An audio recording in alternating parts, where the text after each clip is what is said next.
اور جہاں تک ہو سکے فوج کی جمعیت کے زور سے اور گھوڑوں کے تیار رکھنے سے ان کے مقابلے کے لیے مستعد رہو کہ اس سے اللہ کے دشمنوں اور تمہارے دشمنوں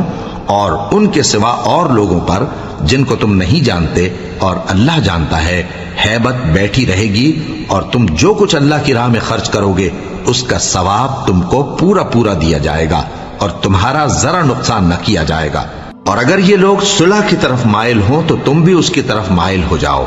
اور اللہ پر بھروسہ رکھو، کچھ شک نہیں کہ وہ سب کچھ سنتا ہے، جانتا ہے۔ اور اگر یہ چاہیں کہ تم کو فریب دیں تو اللہ تمہیں کفایت کرے گا،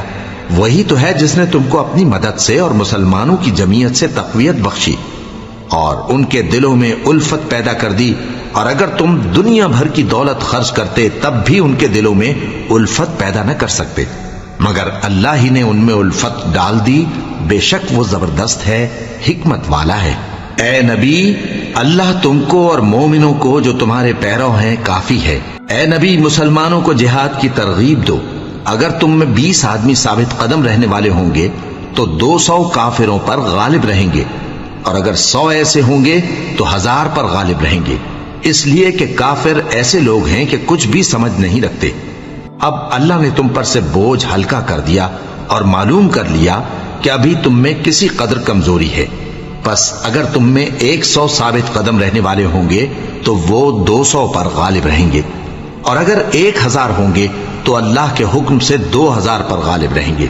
اور اللہ ثابت قدم رہنے والوں کا مددگار ہے۔ پیغمبر کو شایع نہیں کہ اس کے قبضے میں قیدی رہیں جب تک کافروں کو قتل کر کے زمین میں کثرت سے خون نہ بہا دے۔ تم لوگ دنیا کے مال کے طالب ہو اور اللہ آخرت کی بھلائی چاہتا ہے، اور اللہ غالب ہے، حکمت والا ہے۔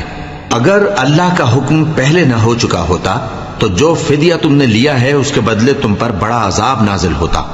اب جو مال غنیمت تمہیں ملا ہے اسے کھاؤ کہ وہ تمہارے لیے حلال طیب ہے، اور اللہ سے ڈرتے رہو، بے شک اللہ بخشنے والا ہے، مہربان ہے۔ اے پیغمبر،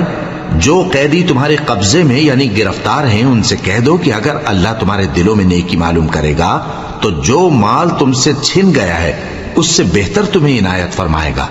اور تمہارے گناہ بھی معاف کر دے گا، اور اللہ بخشنے والا ہے، مہربان ہے۔ اور اگر یہ لوگ تم سے دغا کرنا چاہیں گے تو یہ پہلے ہی اللہ سے دغا کر چکے ہیں، تو اس نے ان کو تمہارے قبضے میں کر دیا، اور اللہ دانا ہے، حکمت والا ہے۔